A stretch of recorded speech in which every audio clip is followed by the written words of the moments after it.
السلام علیکم مومنین و مومنات۔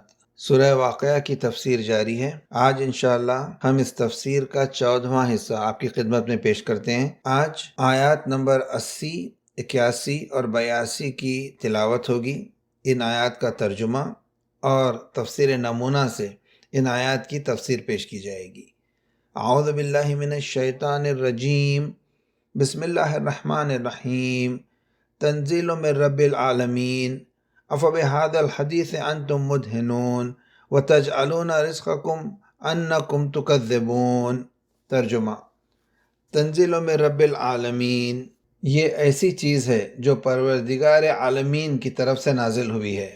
افبہذا الحدیث انتم مدہنون، کیا اس بات کو، اس قرآن کو ان اوصاف کے ساتھ جو بتائے گئے ہیں کمزور اور چھوٹا سمجھتے ہو؟ وَتَجْعَلُونَ رِزْقَكُمْ أَنَّكُمْ تُكَذِّبُونَ، اور جو رزق اس نے تمہیں دیا ہے بجائے شکر کے اس کی تکذیب کرتے ہو۔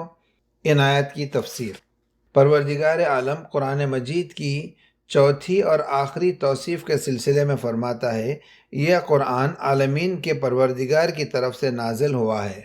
تنزیل من رب العالمین، وہ جو تمام اہل جہاں کا مربی و مالک ہے، اس نے اس قرآن کو انسانوں کی تربیت کے لیے پیغمبر اکرم صلی اللہ علیہ وآلہ وسلم کے پاکیزہ دل پر نازل کیا ہے، اور جس طرح عالم تکوین میں وہی مالک و مربی ہے، عالم تشریع میں بھی جو کچھ ہے اسی کی طرف سے ہے۔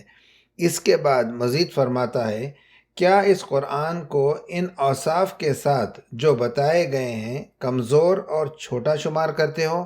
آسان ہے تو اس کی تکذیب کرتے ہو۔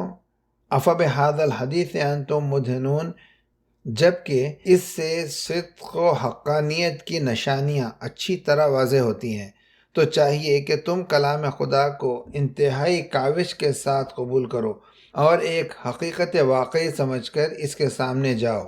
ھذا الحدیث، یہ بات قرآن کی طرف اشارہ ہے، اور مدہنون دہن کے مادے سے ہے جس کے معنی روغن اور تیل کے ہیں۔ چونکہ بدن کی کھال یا دوسری چیزوں کو نرم کرنے کے لیے روغن ملتے ہیں، اس لیے لفظ ادہان نرمی سے پیش آنے کے معنی میں استعمال ہوتا ہے۔ کبھی سستی اور مقابلہ نہ کرنے کی کیفیت کے لیے بھی آتا ہے، چونکہ منافقین اور جھوٹے افراد کی عام طور پر ملائم زبان ہوتی ہے، اس بنا پر یہ لفظ کبھی کبھی تکذیب اور انکار کے معنی میں بھی استعمال ہوتا ہے۔ درجہ بالا آیت میں ان دونوں معنی کا احتمال ہے۔ اصولی طور پر انسان جس چیز کو باور کرتا ہے اسے پوری قوت اور مضبوطی سے پکڑتا ہے، اور اگر مضبوطی سے نہ پکڑے تو یہ اس بات کی دلیل ہے کہ وہ اسے باور نہیں کرتا۔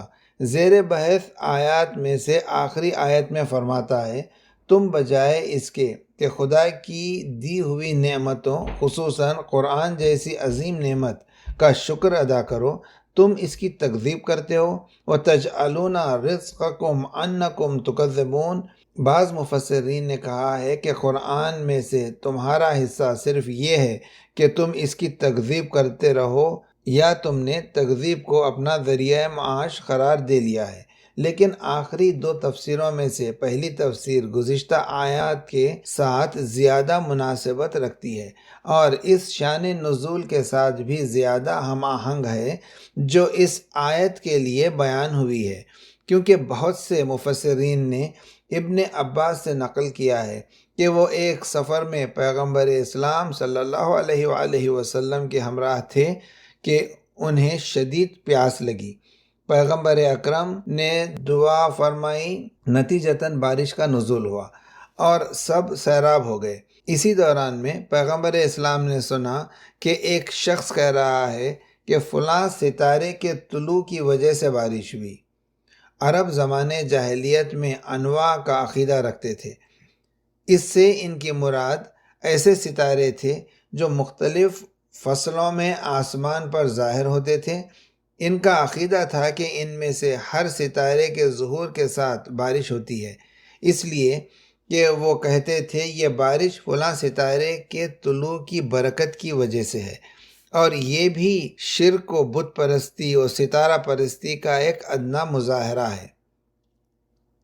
قابل توجہ بات یہ ہے کہ بعض روایات سے معلوم ہوتا ہے کہ پیغمبر اسلام صلی اللہ علیہ وآلہ وسلم نے بہت کم آیتوں کی تفسیر کی ہے، من جملہ ان چند آیتوں کے جن کی آپ نے تفسیر کی ہے۔ ایک آیت یہ ہے وَتَجْعَلُونَ رِزْقَكُمْ أَنَّكُمْ تُكَذِّبُونَ۔ آپ نے فرمایا اس سے مراد یہ ہے کہ اپنی روزی کے شکر کے بجائے تم تکذیب کرتے ہو۔ چند نکات۔ نکتہ ایک، قرآن مجید کی خصوصیات۔ ان چار اوصاف سے جو مندرجہ بالا آیتوں میں قرآن کے بارے میں بیان ہوئے، یہ نتیجہ اخذ کیا جا سکتا ہے کہ قرآن کی عظمت ایک تو اس کے موضوعات و مضامین کی وجہ سے ہے، دوسرے اس کے معانی کے عمق کی وجہ سے ہے، تیسرے اس پاکیزگی کی وجہ سے ہے کہ نیک اور پاکیزہ افراد کے سوا کوئی اس تک رسائی حاصل نہیں کر سکتا، اور چوتھے اس وجہ سے کہ یہ حد سے زیادہ تربیتی پہلو لیے ہوئے ہے، اس لیے کہ رب العالمین کی طرف سے نازل ہوا ہے۔ ان چاروں موضوعات میں سے ہر موضوع مفصل بحث کا محتاج ہے، جسے ہم نے مناسب آیات کے ذیل میں بیان کیا ہے۔ نکتہ نمبر 2، قرآن اور طہارت۔ مندرجہ بالا آیت میں ہم نے پڑھا ہے کہ قرآن کو پاک لوگوں کے علاوہ کوئی مس نہیں کرتا، اور ہم نے بتایا ہے کہ اس آیت کی مس ظاہری سے بھی تفسیر ہوئی ہے اور مس معنوی سے بھی، اور دونوں تفسیریں آپس میں تضاد بھی نہیں رکھتی اور آیت کے مفہوم کلی میں موجود ہیں۔ پہلے حصے میں روایت اہل بیت میں حضرت ابو الحسن امام علی ابن موسی رضا علیہ السلام سے منقول ہے، قرآن کو وضو کے بغیر مس نہ کر اور جنابت کی حالت میں بھی مس نہ کر، اور اس حالت میں اس کی تحریر کو مت چھو اور اسے حمائل نہ کر، کیونکہ خداوند تعالیٰ نے فرمایا ہے سوائے پاکیزہ لوگوں کے اسے کوئی مس نہیں کرتا۔ یہی معنی ایک اور حدیث میں امام محمد باقر علیہ السلام سے مختصر فرق کے ساتھ منقول ہیں۔ منابع اہل سنت میں بھی آیا ہے اور مختلف طرق سے بھی نقل ہوا ہے کہ پیغمبر نے فرمایا قرآن کو پاکیزہ افراد کے علاوہ کوئی مس نہ کرے۔ مس معنوی کے بارے میں ابن عباس کے ذریعے پیغمبر گرامی صلی اللہ علیہ وآلہ وسلم سے منقول ہے کہ آپ نے فرمایا یہ قرآن کریم ہے جو پوشیدہ لوح محفوظ کتاب میں ہے، خدا کے پاس پاکیزہ صفحات میں ہے، اور سوائے پاکیزہ لوگوں کے اسے کوئی مس نہیں کرتا۔ پاک لوگوں سے مراد مقربین ہے۔ یہ مطلب عذر عقل بھی مدلل ہے، کیونکہ قرآن مجید اگرچہ سب لوگوں کی ہدایت کے لیے ہے، لیکن ہم جانتے ہیں کہ بہت سے ایسے لوگ تھے جو قرآن کو پیغمبر کے لبہائے مبارک سے سنتے تھے اور اس آب زلال حقیقت کو سرچشمہ وحی میں دیکھتے تھے، لیکن چونکہ تعصب، اناد اور ہٹ دھرمی کا شکار تھے، انہوں نے اس سے کوئی فائدہ نہیں اٹھایا۔ لیکن جن لوگوں نے تھوڑا سا اپنے آپ کو پاک کیا اور حق جوئی کے جذبے اور تحقیق کی روح کے ساتھ اس کی طرف آئے، وہ ہدایت پا گئے۔